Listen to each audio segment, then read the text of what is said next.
25, breaks a couple of tackles, and look at him go! He could go all the way! Touchdown!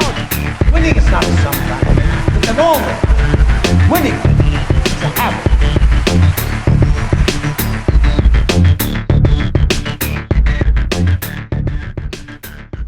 What's up, sports fans? Welcome back to episode 2 Gut Check Podcast. We're loving this video podcast thing. I hope you guys are too. Thanks for joining us.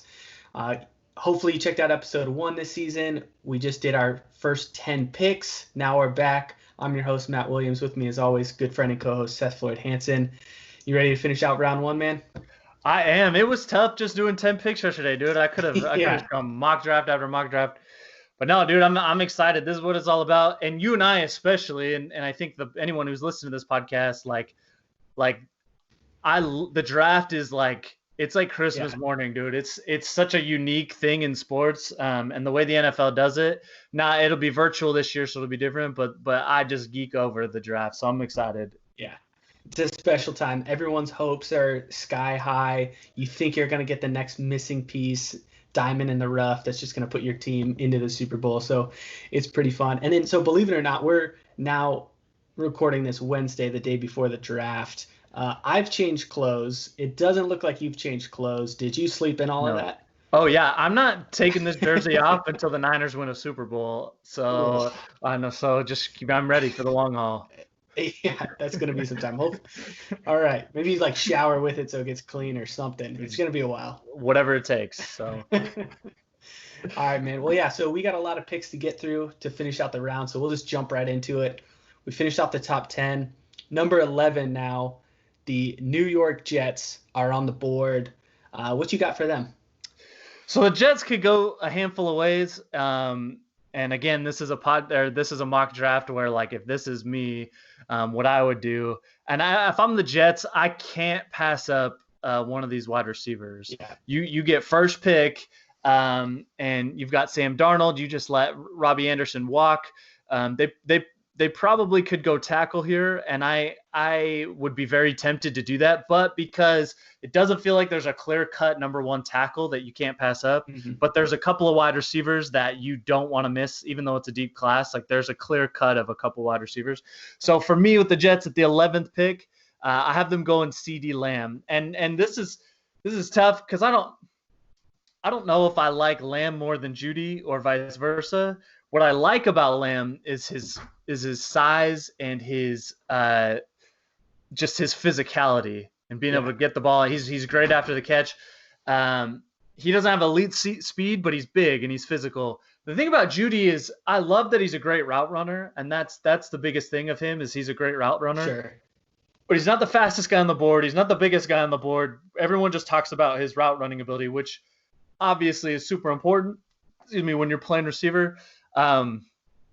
But it literally is a toss-up for me. And I think I would probably go Lamb because I like the physical attitude that he brings. He's physical, and there's him blocking too in the run game. And like I'm a guy that's going to want to run the football, and that's important to me that my receivers have to block. So that's why. But that's what I would do if I'm the Jets. Yeah.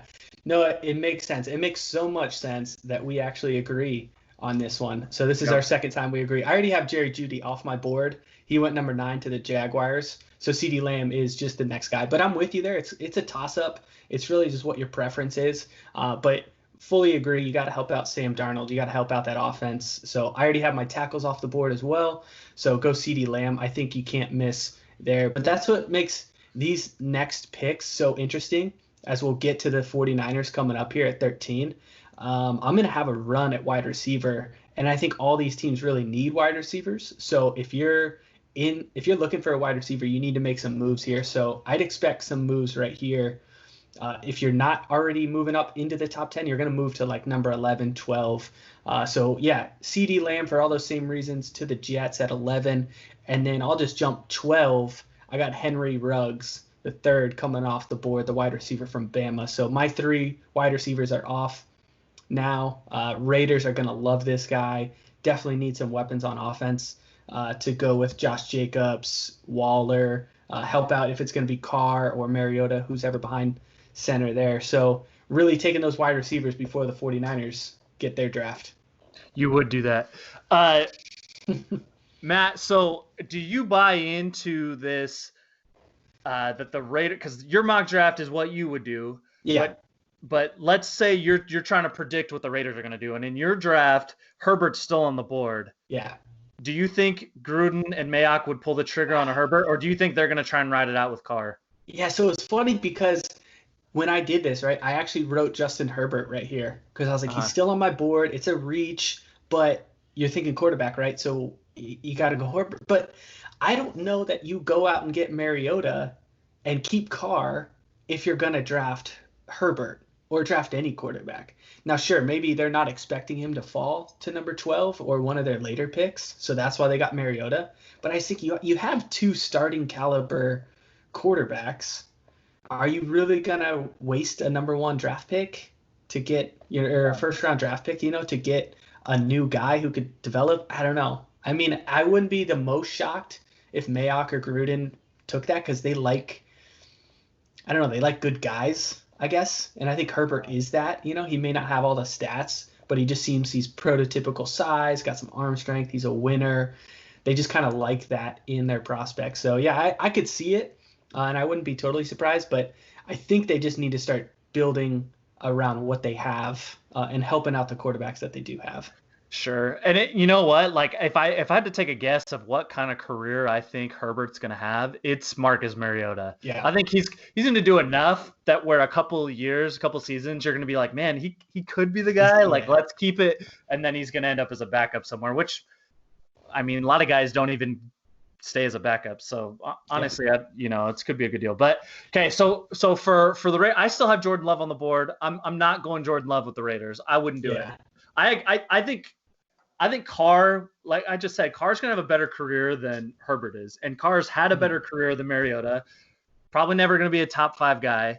But if you build enough pieces around him, like maybe you'll have something. So here, I still have Jerry Jeudy on the board, and I think the Rams are going to go Jerry Jeudy.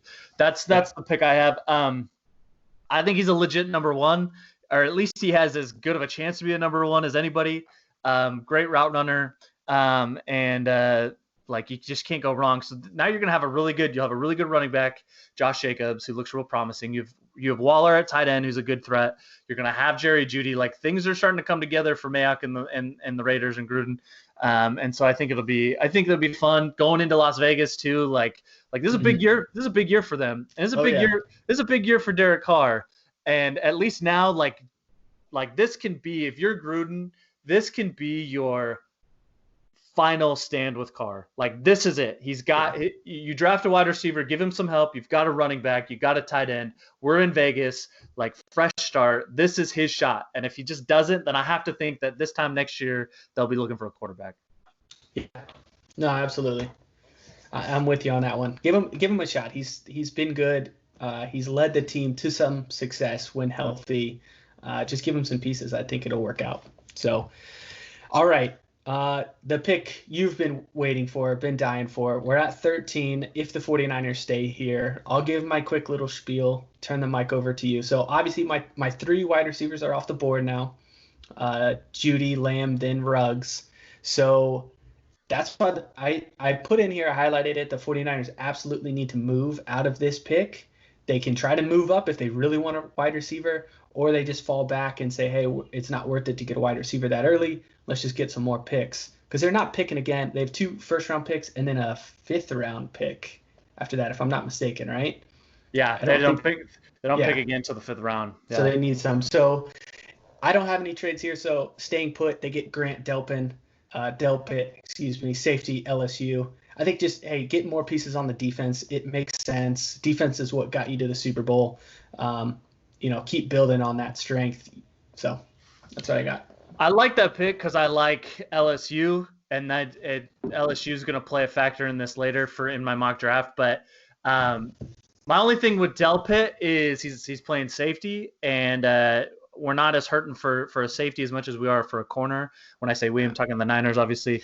But for my pick at 13, I have the Niners trade now, and I told you this a couple days ago. Like if I had to place money on 2 things happening in this draft, one would be Joe Burrow going to the Bengals, and 2 is the 49ers are going to trade one of their first round picks. And you have a ton of benefit trading 13. Their other pick is at 31. We know that. If you trade 13, guess what? You're probably going to pick up a second round pick, hopefully, at least a third round pick. And then you're also still going to have 2 first round picks. So I think they're going to trade out of 13. And so I have them trading with the Eagles. They're going to end up with for sure their second rounder, and then hopefully they'd be able to get a third or a fourth also out of them. But I have them trading the Eagles, and I have Henry Ruggs still on the board, and I think this is going to be the shock. I think the Eagles are going to trade in, and I would take Justin Jefferson. I would take Justin Jefferson before Henry Ruggs, and I love Henry Ruggs. I love his speed, but he doesn't have the complete game that Justin Jefferson has. And I think, like, Justin Jefferson, you might talk about him as being the best wide receiver in this class. You look 3 years down the road. He reminds me, and maybe it's because he played at LSU, but when I watch him play, he reminds me so much of Odell. He catches the ball, what he does with the ball after the catch, he's just that kind of athlete, very smooth when he runs in and out of his cuts, breaks tackles, but he's a guy that when he gets the ball in his hands, he's like looking for the end zone. And that's what I love. Whereas Ruggs is a lot of speed, like a lot of their routes were a lot of bends over the middle, quick slant screens, things like that. And I just felt like Justin Jefferson was running a more complete route tree. And I've read a lot that the Eagles are pretty high on him. And that's what I would do. And honestly, like, I'm kind of bummed. I had to stay true, like not manipulate the draft so that it would just go the way I want the 49ers to go. Because the best case scenario for the 49ers is trade back with the Eagles, like here, and end up picking at 21 instead, pick up extra picks, and then still get Justin Jefferson at 21. And that could happen if the Eagles are in love with Henry Ruggs, and then there's not another team willing to on Justin Jefferson. But anyway, I have the Eagles. The Eagles have to come away with a receiver here. Yeah. Like, if anybody remembers the playoffs from last year, they have to come away with a receiver. They have nobody. That you can't rely on Deshaun Jackson. And this is why I don't think they'll go with Henry Ruggs, because you have a Deshaun Jackson who, one, he can't really stay healthy, but that's the kind of player like that I feel like Ruggs is going to be. And I love Ruggs. Like, Ruggs in the right system is going to be great, but I don't think he's a number one. I think he has to be a complement. And so, and the Eagles need a number one, and you already have a Deshaun Jackson. So I have Justin Jefferson just going, and he's kind of my draft crush. Like, I've had a few, but as we're the day before the draft right now, Justin Jefferson is like my draft crush. Like, I want him to be on the 49ers team. So yeah, hey, I mean, it makes sense to go Justin Jefferson. I think that might be a little bit of a reach, but like you said, he could develop, and he has a lot of talent. He played really well with Joe Burrow. Obviously, it helped to be on a very talented team there. Yeah, Eagles definitely need a wide receiver. I think it just makes a lot of sense. So we'll see. I would just push back to say I think you're not giving Ruggs enough credit, and you're just saying he's a speed guy. Some scouts have said he has a more well-rounded game than just that. So it'll be interesting to see where he does go and then what he turns into, because I think people are starting to write him off a little bit too much and saying he's just a speed guy. So yeah, we'll see what happens with that. Yeah, I don't like, he's obviously a great receiver. Like people are smart enough to know when a guy, if he's got a first round grade, he clearly is more than speed. But in my eyes, like, I don't see him being a number one. And if I'm taking a guy right there, like, it feels like he's got to be a number one, and I would be too worried. And anyway, so, and I'm really in love with Justin Jefferson. Like, he showed up in the biggest games this year. He showed up against Oklahoma, showed up against Clemson, like in those playoff games, and I just really liked what he did. So yeah, no, I do have him. I think I have him going in the first round here. I gotta remember. I do have. I have him going later. Yeah, because Pro Football Focus has him 32 overall on the big board. So hey, maybe the 49ers can get him at 31. So that would be nice. That'll be interesting. All right, number 14. Nothing too fancy. Josh Jones, tackle, going to Tampa Bay. Get some more offensive line help. You have Tom Brady. I think they're going to go running back later in the draft. We don't do past round one, but I think a guy like Jonathan Taylor out of Wisconsin would be a great pickup for Tampa Bay. But basically, you need to get your weapons there, and you need to protect Tom Brady. So easy pick, get your tackle. Jonathan Taylor would be great in the second round if he was still on the board. Little teaser. Little foreshadowing. I don't have much. Jedrick Wills, tackle out of Alabama. Protect Tom Brady. I mean, you have to, because if you don't, he's probably going to die on the field. He's so old. But protect him, and that's what they're going to do. So yeah. All right. So some news coming out. John Elway looks like he's ready to shop this pick at number 15, move into the top 10. I think the link right now is between him and Cleveland. So we'll be interested to see what happens there. But if they stay put, I go Christian Fulton, cornerback, LSU. Okay. Just get some talent, get some guys on that defense. Because if you're John Elway, you got to remember what got you to the Super Bowl and got you a Super Bowl win, and that's defense. So just keep building that up. Help out a young quarterback. Because if you can stay close in games, a young, mediocre quarterback can pull out some wins.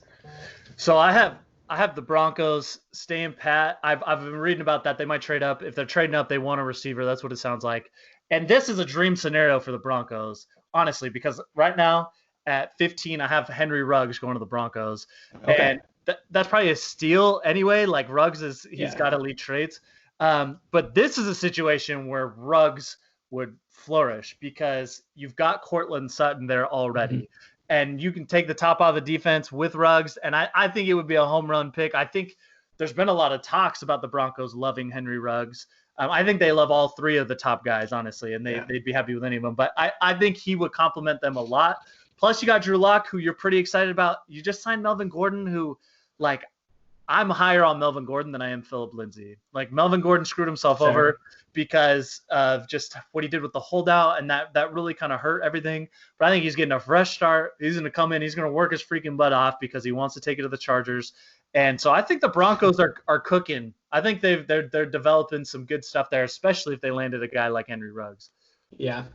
So do you think Drew Lock is the guy? Well, I think he's the guy this year. I think they're gonna give him every chance to do it. It seems like I follow some Broncos guys on Twitter, and they're pretty high on Drew Lock. And it's always like the universe isn't, the quarterback universe isn't divided into top 5 quarterbacks and busts, right? And the safest bet is he's probably not going to be a top 5 guy, probably not a bust though. Like I felt like he played well enough to show like, oh, you might have something here. He didn't blow it up like when Mahomes came in or whatever. Not many guys do, but I think he showed you enough with a struggling team that wasn't playing very well. He showed you enough to think, man, if we give him some weapons like a Melvin Gordon and a Henry Ruggs, like we might be onto something here. Yeah. And then lastly, I love Vic Fangio. He was the 49ers defensive coordinator before the whole thing blew up in everybody's face. I'm a Vic Fangio guy, and so I'm rooting for him. And so I just think he's going to build something good there. Yeah, that'll be interesting to see. I think Elway really needs to hit on this draft. He hasn't really hit on drafts since he's been there. So yeah, we'll see. He needs to make some smart moves here. He does. I agree for sure.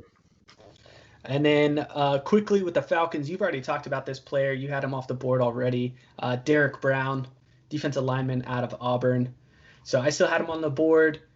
Pro Football Focus has him 16th overall. This is the 16th pick. It fits a need. So I will admit this might have been some bias because I went back and forth. I almost went C.J. Henderson here because I need a DB. But I kind of like the idea of the Cowboys getting him. Yeah, spoiler. You would. You totally would. So you totally would. Get to that. But it does fit a need. It makes sense. He's the best guy still on the board for me. So, yeah, Derek Brown. So, Falcons, I have them going Xavier McKinney. Solid defensive player from Alabama. Like, you can't go wrong with Alabama players. And I don't know a whole lot about Falcons' needs and, like, what, I'm not real tapped into what they're thinking. Yeah. They could, who knows, but that's I probably best player available when you're picking at 16, 17 in that range. Like you're kind of just going whoever's the best player left, and Xavier McKinney's one of those. So, yeah. And spoiler, it sounds like we have the same guy going at 17. to the Cowboys. And I'm just going to, I'll tell you, I do, and then I'll let you get after your analysis. I have CJ Henderson going to the Cowboys at 17. I will say, from what I've read, and like I made this, I wrote up this mock like over the last weekend. And from what I've read since then, like I don't think there's any chance CJ Henderson is realistically on the board at 17 because everyone has him second cornerback in the draft. And some people have Okudah and Henderson is 1A, 1B type of deal.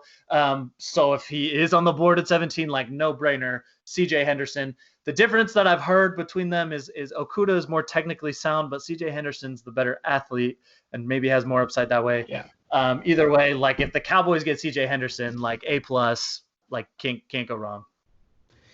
Yeah, I'd love to see CJ Henderson still on the board at 17. Because like you said, right, he's a very sound cornerback. He's sharp. Coming out of Florida, they had some great defensive players, so he's been coached well. He'll develop really well, and he just fits that Chris Richard kind of mold. And I think he'll fit into what the new Cowboys scheme is going to be. They lost, obviously, Byron Jones in free agency to Miami, so they need to fill a hole here. I thought about going safety, but Cowboys did just pick up Clinton Dix, and kind of what we've talked about there is if you have a guy who's already going to fill a hole right away, maybe Dix isn't the long-term solution, but you don't pick a guy to play backup and then become the long-term solution later at number 17. I think you need to hit right here on someone who's going to come in, fill a need, and play right away. And I think Henderson can do that. Even if he's not your number one cornerback right away, he can come in nickel situations, and he can get his reps and just spell some guys as well. So, yeah, it just makes sense. Your D linemen are off the board. It's a stretch to get any other edge players or offensive linemen that they need. So just go with best guy on the board right now, fits a need, CJ Henderson, no brainer. I think he comes in, and wherever he goes, he's going to start right away. The biggest knock I've heard on Henderson is physicality, or his like ability to or willingness, I should say, to play in the run game. Yeah. But like he's got some elite athleticism, those types of traits. So I think he's a day one starter no matter where he goes. Yeah, I'd love to see that. Yeah. All right, so Miami back on the board again, back on the clock. Already picked at number 5. Who'd you have Miami getting at 5, or did they trade? At 5, I had them going Derek Brown. That's right. A lot higher than you had Derek Brown. But I think he anchors that line. So yeah. I said before the draft, before we started this, if I could be GM of one team, it would be the Dolphins, and they could go. Yeah. They still have another pick after this one, and so they could go a number of ways here. I have them going just best receiver available, and I have them going Jalen Reagor out of TCU. A lot of people are really high on him, and a lot of people think if he had just played in a better system or with a better quarterback and wasn't at TCU, like you'd be talking about him like you talk about the top 3 or close to. I think his size combined with his speed, like he's got decent speed, he's going to be a really good pick. And a lot of people think he's flying under the radar.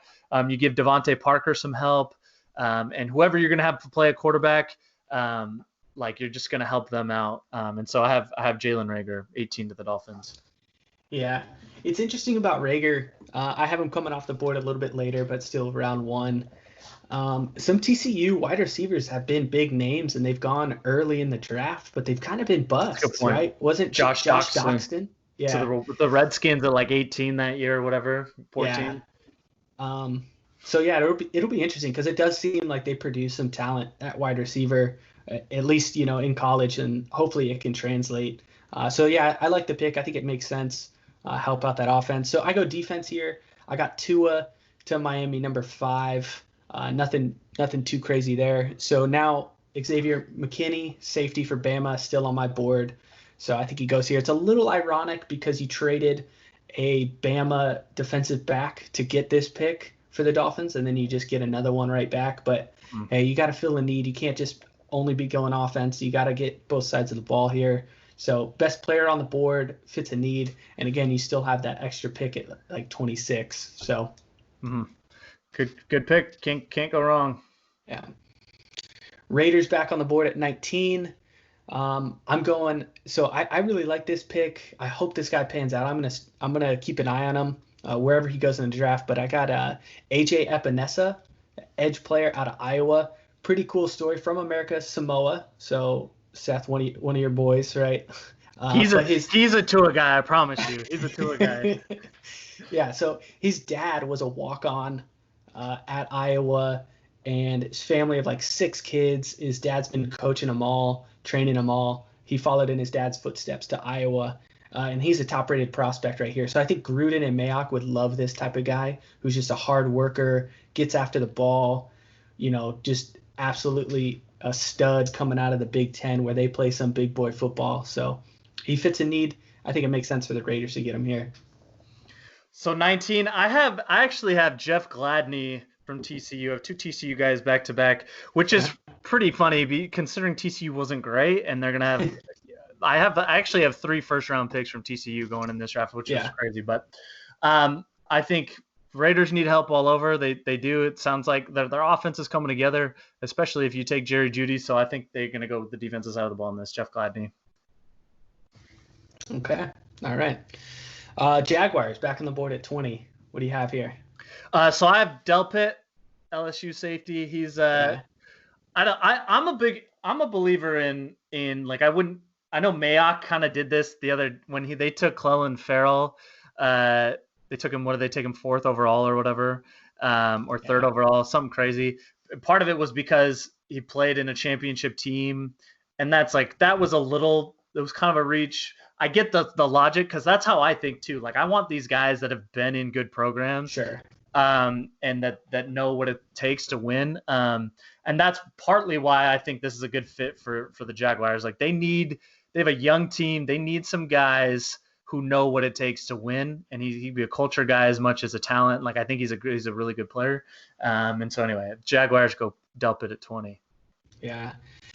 No, I think that makes sense, and that's pretty interesting. It could be some good moves for Jaguars to try to get some winners on that team. I go the other way because I get a D lineman from Missouri, fits a need named Jordan Elliott, top-ranked prospect, but not necessarily off a winning team. So it would be interesting to see if they take that into account. Obviously, if Delpit's still on the board, he's a great prospect, great guy to get. But it would be something to take it into account if the Jaguars want to start building off some winners and not necessarily just best talent on there, or they maybe kind of outweigh, are they winners, are they proven, maybe 4-year starters, full seniors who have graduated, whatever, over just pure talent coming off the board.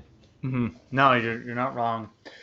So 21, I'll go ahead and jump right into this. I had that trade, and this is the Niners picking at 21.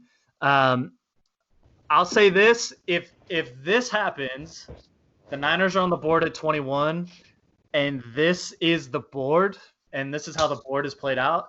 I would imagine they're trying to trade back again because they need picks. I don't think there's anybody they're in love with at this point. You're kind of getting into. I was listening to, I can't remember who it was, but a podcast. It was it was a former GM or whatever, former scout. And he was saying, like, no team ever has 32 first-round grades in a draft, meaning like you're going to draft guys later that just you realistically, if it's a good year, you have like 22 to 25, and on an average year, you have like 18 to 21, as he said. And then the rest probably go in the second round. And I think that's what this draft is going to be. And so I would imagine they would try and trade back. I just did this scenario where I didn't have a trade back partner, and so I took the guy that I think makes most sense. You had him off the board earlier, but I'm going Christian Fulton at this pick from LSU corner because a cornerback, it fills a need. The Niners had a great defense last year, but we know that defense was predicated on how good the D-line was. They got great linebacker play from Fred Warner. It helps that you have a solid presence in Sherman on one end, but you saw in the Super Bowl what happened on that 3rd and 18, whatever it was. Emmanuel Moseley fell asleep. Now, Emmanuel Moseley is an undrafted free agent who's going to be around because he played well, other than he fell asleep at the worst time. But you can't go wrong adding competition, a guy who is going to push Moseley. Best case scenario comes in, starts right away. If worst case scenario, he's going to push those guys. to be better. Comes from a winning program. Again, like I think the Niners would rather trade out of this pick, but you're probably getting a guy who's going to start this year at some point. I just think he's a good pick. So that's what I have him doing at 21. Yeah. Yeah, I think that makes sense. And definitely corner is a need for the 49ers, and I have them addressing that later in this round, actually. So with no trades for me, Eagles are still at this pick. Jalen Reagor, TCU wide receiver that we already talked about, right? So just for all those same reasons, I could absolutely see the Eagles trading up to try to get a bigger, better named wide receiver, maybe a better prospect. I think that makes more sense for them. But if they are content to sit still, wide receiver is a very deep position this year that we've kind of talked about already. So they may just be sitting and happy with getting a guy like Jalen Reagor, who's still available on my board here. Sure. So who do you have then? You Eagles taking Reagor, and then you've got Vikings at 21. Where are you going with that? Yeah, so Vikings, another team I think need a wide receiver. They lost Stephon Diggs to Buffalo. They're probably a little happy to get rid of him because there was all that drama with him, and I don't think he got along with Cousins, but they do need to address that need. So Michael Pittman, the wide receiver out of USC. Okay. USC makes some good wide receivers. They know what they're doing. Pittman, it kind of depends on who you talk to about where they have him ranked, but obviously I think the Pro Football Focus had him in the first round grade. So I think at 22 it makes sense. It fits a need, and the Vikings don't have to give up any trade capita or any draft capita to move around. Man, so I'm going to tell you, I'm going to talk about Pittman later in this episode, and I'm surprised because I didn't think you'd have Pittman in the first round. Yeah. So that's good. There's a lot of things I like about Michael Pittman. Again, I'll talk a little bit later in this draft or in this mock. 22, I have them going receiver, but I have them going Denzel Mims, and Mims is a guy, kind of like Reagor. Like a lot of people like his physical traits. He played on a good team. He played for Baylor, and they were a really good team this year under Matt Rule. But a lot of speed, and like you said, he's got to replace Diggs, who they probably are happy.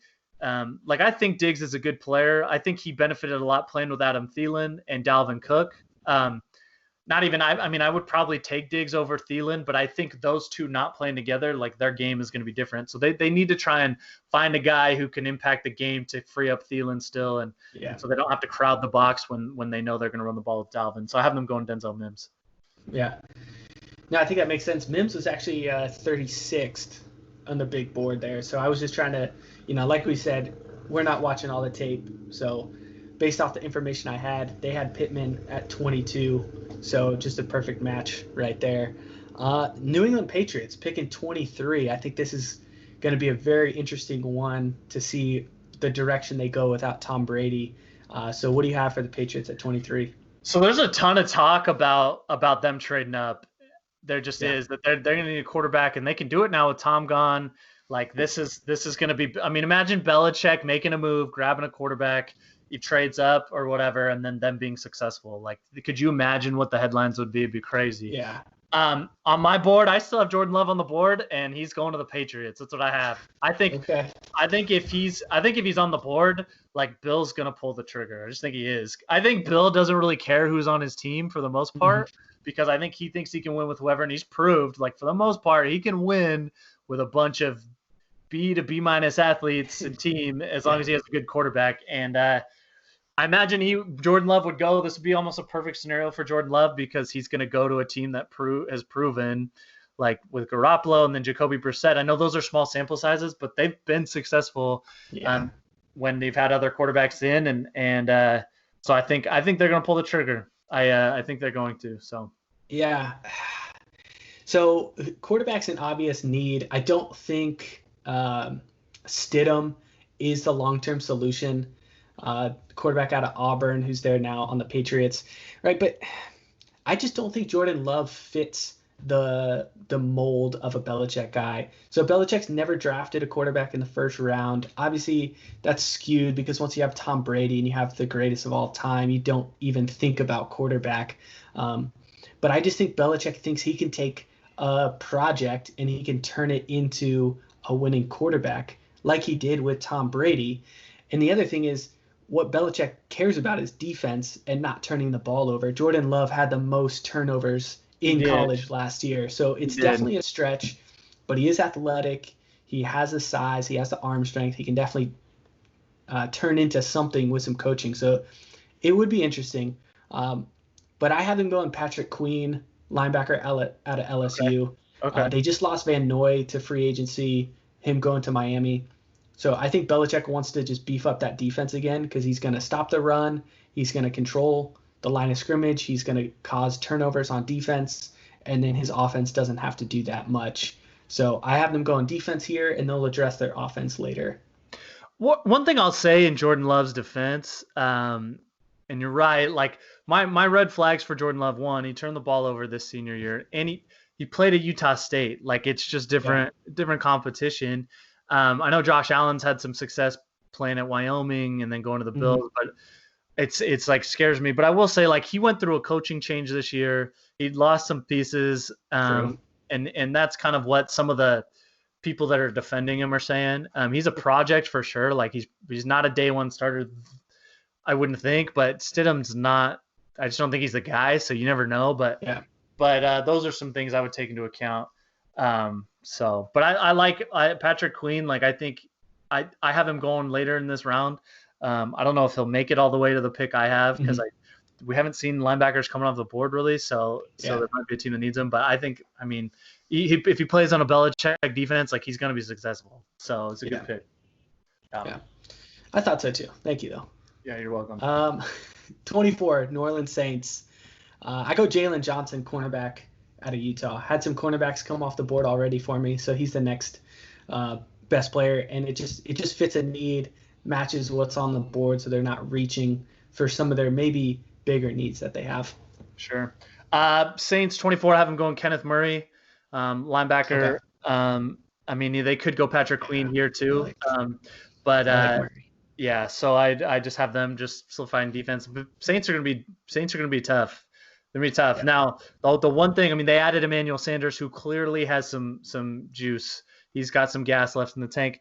The one thing that I would worry about with the Saints, and I guess we'll get to a lot of this Saints when we get to our like state of the NFL type of episode after this. But when is Drew Brees gonna drop off? Like, that's the you know what I mean. And I know that they have Taysom Hill, who I love. Like, I'm a Taysom Hill guy. I don't know if I'm ready to, like, you're going to have to change your offense a lot for Taysom, I would imagine. Sure. If nothing else, because his skill set, like, why wouldn't you take advantage? You've seen it with Lamar Jackson. Like, Taysom Hill is a guy who can run the ball. He's going to be physical. So anyway, that would be my one thing. But otherwise, the Saints, like, if you hit on Kenneth Murray and he comes in and he plays hard, like, and makes an impact, like, the Saints, man, are going to be tough, which is scary for you and me being fans of NFC teams. Like, that's a worrisome situation. Yeah, and I think the Saints have to go defense here. Kenneth Murray's a great look, especially with Todd Gurley coming into that division now. You have Tom Brady in that division. You have to go defense to try to slow down some of those teams you're playing twice a year. Dude, the heavyweight division now. Like, anyway, it's heavyweights. It's going to be fun to watch what happens with that division. Yeah, absolutely. Vikings 25, quick. Again, I go cornerback, AJ Terrell, cornerback out of Clemson. I think he's a little underrated, maybe just overshadowed by Okudah and Henderson, but coming off a Clemson defense in the national championship, he played well. He may not have all those stats and kind of projections as the other guys, but if you're a starter on Clemson, like we've talked about, you're a proven winner. You prove that you can compete, and I think he's locked down some of the biggest names in college football. I had Vikings one of the tackles that's left. I have them going Mekhi Becton. Just can't go wrong. You know what I mean? They're based off of, they got to be able to run the ball, and you can't go wrong trying to give Captain Kirk some more time. So if Mekhi Becton falls to 25, like, you got to feel pretty good about that value at least, because he easily could have been a top 15 guy. You know what I mean? So yeah. That's what I have them there. Yeah, I think that's smart. Give Cousins some more time and help run the ball with Dalvin Cook.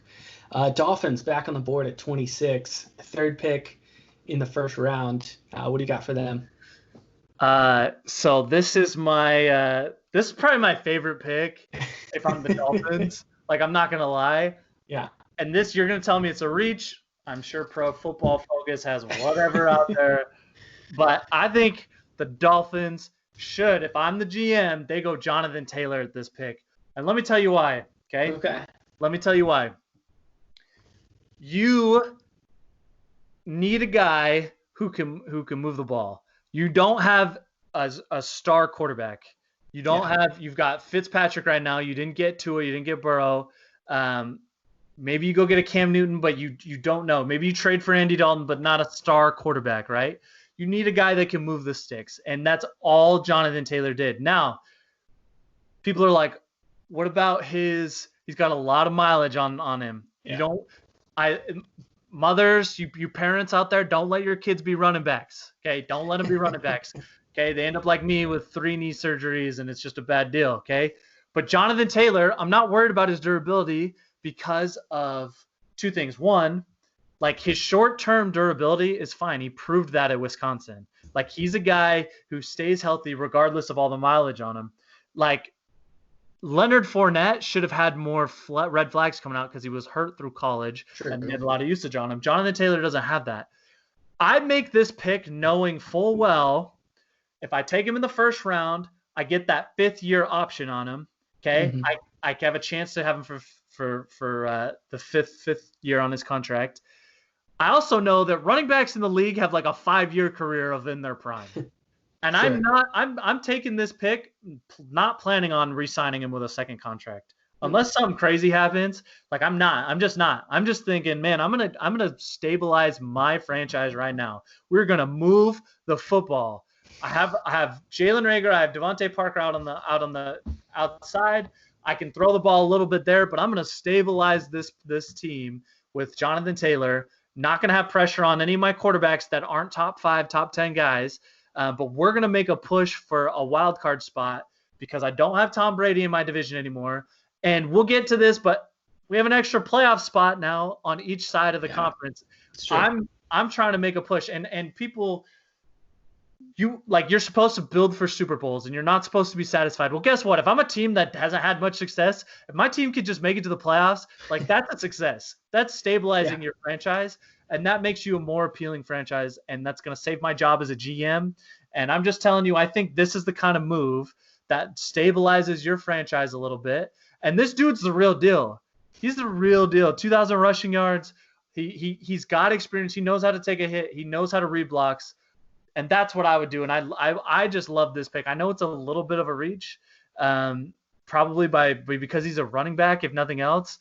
But I think this dude is special. He's probably not going to be like we probably won't talk about Jonathan Taylor the way we talk about Ezekiel Elliott and some of those guys are like Saquon Barkley. But this is a guy that I can rely on to just pound the rock, play week in, week out, and give me some stability and efficiency on my offense. Are you his agent? Is this how you're telling me? I might be. Heck, bro. I mean, I'm not doing this podcast anymore if I'm his agent. That was a good pitch. Yeah, I mean, dude, Wisconsin makes some good running backs. Obviously, we've seen it. Ron Dane, Melvin Gordon, Jonathan Taylor. Pro Football Focus, yeah, you're right. Has him as a 3rd-round grade, which I think is still a little low. I think he goes you're probably around right. I mean, I think it's not too crazy to have him go late 1st round, early 2nd round.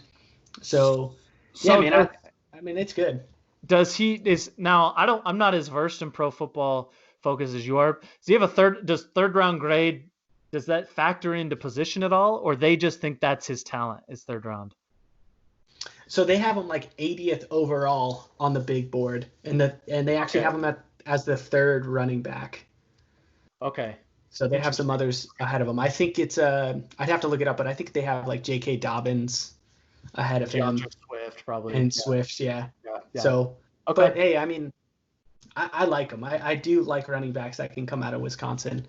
But I go T. Higgins, wide receiver out of Clemson. Kind of same reasons I want to pick A.J. Terrell. I think Higgins is a great wide receiver who played on a good team. He's a ball hawk. So I think that just helps out Tua, get some weapons for him. Now that you got your quarterback in Tua, you've got some help on defense with McKinney. Now you address a need to get a weapon, and that's T. Higgins. Okay. Good stuff. Seahawks sitting here at 27. I think it's going to be interesting to see what they do here. I don't think they've re-signed Jadeveon Clowney as of this recording, but Clowney hasn't been picked up anywhere else. So that's a need. They do need to get a pass rusher. Whatever they do with Clowney, I think they address pass rusher again here. And I have them getting Curtis Weaver, edge guy out of Boise State. Boise State makes some good players. They make some good players coming off the edge, like DeMarcus Lawrence on the Cowboys. Pro Football Focus has him the 26th overall prospect, so getting him at 27 is just a no-brainer. And I think if you're going to get back to your championship ways in Seattle, you need to shore up that defense right now. So I almost went Gross Matos in this pick. And now I've been like looking through and I'm like, wow, I don't have Gross Matos going in the first round, which is probably unrealistic because there's such a premium on pass rushers. Like guys are going to take a chance on it. But I guess I had to revert back to like what I would do. And if I'm the Seahawks, like how do I keep claiming like we're ground and pound going to hit you in the mouth, but then we don't fix the offensive line and we just let Russell Wilson run for his life and we don't ever set up the run the way we should. And my running backs all break their knees and their legs because they're getting hit behind the line of scrimmage. So I have them addressing them going Boise State tackle Ezra Cleveland. So we both have Boise State guys who I think Ezra Cleveland is, you probably should be talking about him with that first group of tackles. He's athletic is what people are saying about him. Real athletic for his size. He's actually a guy, if he's there at 31 tomorrow, like I'm totally cool if the Niners wanted to draft him at 31. But they've got to do something with that line. They haven't. All we talk about is how bad the offensive line for the Seahawks is, and they just haven't done anything to fix it. They've taken guys late. They're always picking late like this because they keep going to the playoffs. So maybe I should just shut up because whatever they're doing is working. But they've picked guys late like this before and they haven't hit. I'm thinking Ifedi went to them, right? Jermaine Ifedi, who I think whatever your opinion is of him, but he's probably not a first round guy. And but I think Ezra Cleveland would be a great pick for them. I really do. Yeah, Cleveland would be cool. He's actually from Washington. I think he's from the area that I live in now. So it'd be cool. He would absolutely love, I'm sure, to come back and play in his home state. So yeah, that'd be a good pick. It makes sense to go offensive line. I have that. It's probably a little bit of reach from what I saw, but I think it'd be a good hit. Yeah. Baltimore Ravens 28. What do you got here? Every mock I've seen has this player, and it just made sense to me, and he was still on my board. So I have Patrick Queen going to the Ravens. I'm not going to talk much. Yeah, that makes sense. Ravens, great team. Probably going to be a playoff team. I would think division champs. If they hit on Patrick Queen, who's probably a really good player, like they're going to be a scary team too in the AFC. So I think it's a really good pickup for them. Yeah, I go defense here as well. Julian Okwara, sorry, said that wrong. Edge out of Notre Dame. Fits a need. They were a little long in the tooth at edge with Terrell Suggs. So yeah, just need to address that. Keep getting after passers in the AFC. You could, like you've said, there's such a premium on edge rushers. You might as well get them. Fits a need. It's a good draft pick there.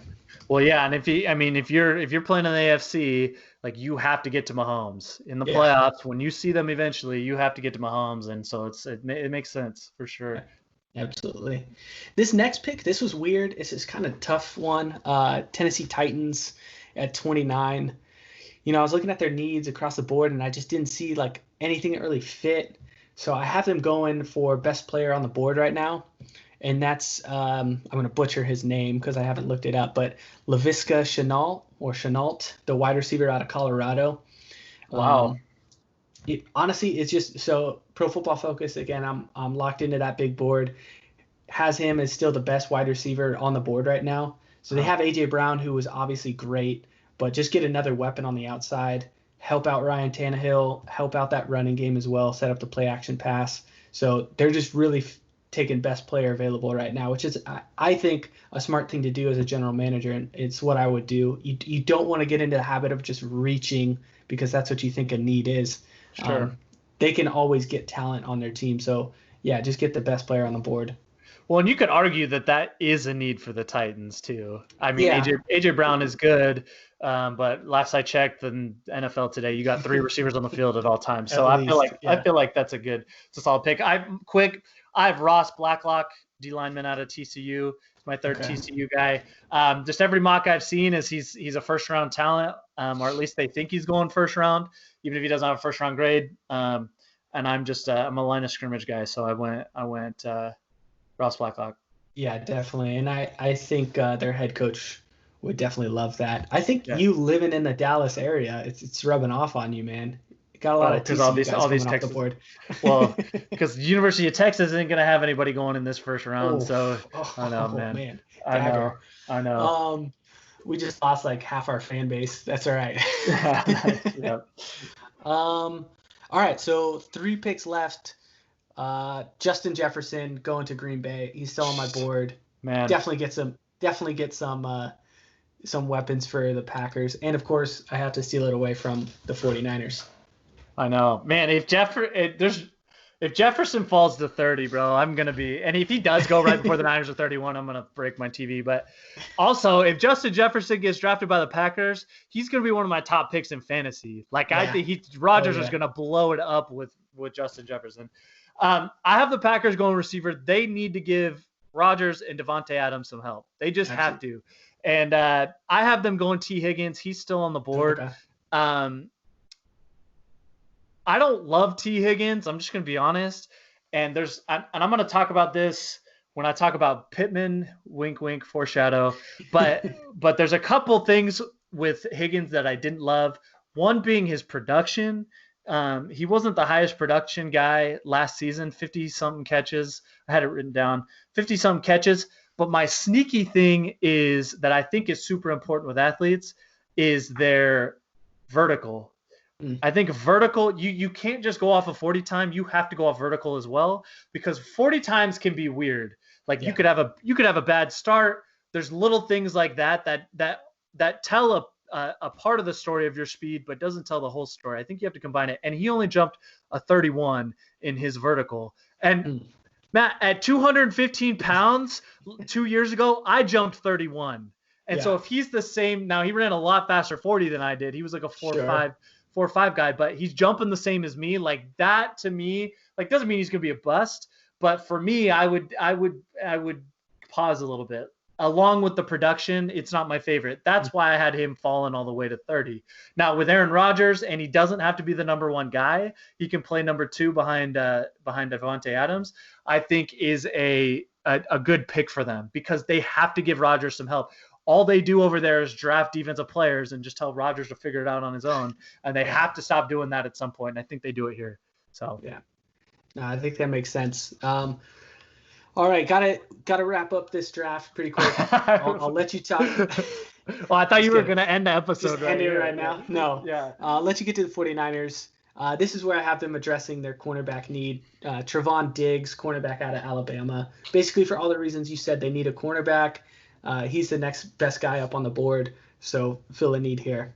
I would not be sad with Trevon Diggs. I mean, I had them taking Christian Fulton earlier, so they don't go corner here. But Diggs is, man, he's Alabama kid, brother of Stephon Diggs. Like, I'm all about all that. I have the Niners going Michael Pittman here, and I hope if this is how it lays out, I hope the Packers would go T. Higgins over Pittman. And here's my argument for Pittman, not Pippen. If Scottie Pippen wants to come out of retirement, I'll take that too. Pittman has production. He had over 100 catches at SC this last year. Now, a lot of them are screen. He got a lot of screen passes. I'm not going to lie, but he still averaged over 12 yards a catch last season, which is not mostly screen passes. Yeah, it's pretty good. Over 100 catches. He's 6'4". His 40 time is a 4.52, which a lot of people were a little surprised at his 40 time. They didn't think he was going to be that fast. So 4.52 isn't blazing speed. He's not going to take the top off the defense, but he has another elite trait, which is he's big, and you can't coach that. But his 3-cone time, which I didn't talk about with T. Higgins, but I read this thing about Kyle Shanahan, is there's a trait with Kyle Shanahan that he loves, and it's the 3-cone time. And for him, he hasn't said this, but if you look at the receivers he's drafted, they all run under a 7 second 3-cone time. And Interesting. you can correlate that to moving your hips, being able to run routes and getting open. Maybe that's the deal. But Pittman run under 7 on his 3-cone time, and his vertical is a 36, which isn't I mean, it's not 40, 42 like some guys. Like I think Henry Ruggs probably jumps 40 or higher, but 36 is definitely higher than 31. And Last time I checked. Yeah. Last time I checked, like you're welcome for that analysis. But I think he's a high production guy, big body. He's caught the ball a ton and has some traits that you just can't coach. And so if the Niners go with Pittman, I'll be happy. And I'll be happy because I don't think whoever the Niners take at receiver, like he doesn't have to be the best receiver in the draft to be productive. And that's because they run the ball so dang well that guys are just going to be open. You also have Deebo Samuel, who is effective. George Kittle. You have George Kittle. So you're not going to be able to focus on their new draft pick anyway. So I trust that Pittman's just going to be open. You also have Kendrick Bourne, who's a very sneaky like slot receiver that people don't talk about a whole lot. And so I just think he would be productive. He gives them another red zone target because he's so big. And I think it would be a good pick. And if Pro Football Focus has him at 22, then you're getting great value at 30. Yeah, absolutely. 31. Now, the only other thing I would say is I think ideally the Niners, if Pittman's still there at 31, they might think that, look, we could probably trade back into the second round and grab him and pick up additional draft picks, which would be good. But the good thing about picking him at 31 is you get that 5th-year option on him. And so that might be enticing to pick him at 31, but that's what I have them going. Yeah. No, it's a good pick. Yeah, if they can get a top wide receiver at 31, they'd definitely be happy with the draft. So rounding out round 1, Kansas City Chiefs on the board. This was kind of a tough one to find, but prospect out of Cal Berkeley, Ashton Davis, a safety. I think he fills a need for Kansas City, right? They obviously don't have a lot of needs, but you want someone in the backfield. And this guy's just a freak athlete, which I think absolutely fits in with Kansas City's MO right now. So reading up on him, he didn't get any offers to play football in college. He went to Berkeley to run track and then was a walk-on for Cal and then just absolutely lit up the field. So he's not a guy who can kind of play inside the box a whole lot, stop the run, but he can just fly all over the field and cover your backfield a lot. So I think he's top prospect, absolute athlete, and he's just going to be all over the field. And I think Kansas City's going to love that. So I'm intrigued by wherever this guy goes. I'll be looking out for him. So Kansas City here, 32. This is what I would do because I think this might be a piece that's missing. You rely so much on Pat Mahomes, rightfully so. But I have them taking DeAndre Swift, running back out of Georgia. I think he can catch the ball. I think he does a lot of good things. He'll stabilize them a little bit. I don't love that my guy that I rely on the most is Damian Williams. Not a bad option, but I think DeAndre Swift has some playmaking ability that, not that the Chiefs are lacking in playmaking ability, but he would be a nice piece of the puzzle for them. Yeah. No, I think it makes sense. You can never have too many weapons around a good quarterback. So Sure. It's true. Man, all right. Longer on this one, as we predicted, but I think pretty good for getting through these last 22 picks. Fans, thanks for tuning in. We are pumped for this draft. Round 1 on Thursday, then the rest of the draft finishes up this weekend. And you got nothing else to watch, nothing else to do. So just tune into all of it. What I would put out to anybody who's watching or listening to us here, just try to read up on some of these guys you haven't heard about. If you got a favorite team out there, just read up. There's so many interesting stories about where these kids are coming from and the dreams that are coming true. So yeah, if you got nothing else to do, just look up some of these players you haven't heard about, aren't talked a lot about. They got a lot of cool stories. Yeah, for sure. The draft is just like we talked about. It's so unique. You got kids, their dreams are coming true. Literally, like this, I'm not ashamed to admit it. Like this would have been my dream: be drafted and experience what it would be like. And it only happens for a select number of people. Matt hit it on the head that you don't have anything else to watch. You have the draft and you have the Gut Check podcast on YouTube to watch. Exactly. Other than that, there's literally nothing else on. Don't even go look for anything else. Don't even look. Yeah. So what an opportunity to do some research on some of these guys. And a lot of these guys, you might be reading about one going in third or fourth round, and in 2 or 3 years, they're going to be a star. And you just don't know. Like George Kittle, my boy, wearing my jersey, was a 5th round pick. Yeah. So there's a lot of cool things like that. So good time of year. Thankfully, we have this in such uncertain times that we're going through and living through right now. So thank goodness the NFL is putting on the NFL draft. Absolutely. So thanks for joining us. Thanks for listening. Thanks for watching. We will be back next week for a post-draft recap. So just check us out on social media and keep an eye on the YouTube page and Apple Podcasts. We'll be back. See you next time, Gut Check Nation.